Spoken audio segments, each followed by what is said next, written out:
Hello, I am Stuart. Here in the video we will share the details for the Baldur's Gate 3 error code 0x0000.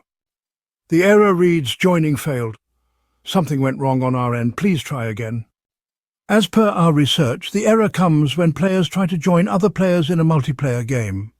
During our research we were unable to find any exact reasons for the error, but we have several workarounds that you can try. If you are experiencing this error, then our first suggestion will be to make sure that you and your friend are on the same patch. In case you and your friend are on the same patch, then disable your device firewall and any third-party antivirus program. Also, ask your friend to disable his firewall and antivirus program, then check if the error still comes. In case you and your friend tried disabling their device security programs but the error is still coming, then try switching between in-game invite or Xbox party. We mean that if you and your friend are trying to invite each other through the Xbox party, then try inviting through the game. Or if you are trying to invite your friend through the game, then try inviting through the Xbox party. Thanks for watching. If this video helped, don't forget to like, share and subscribe.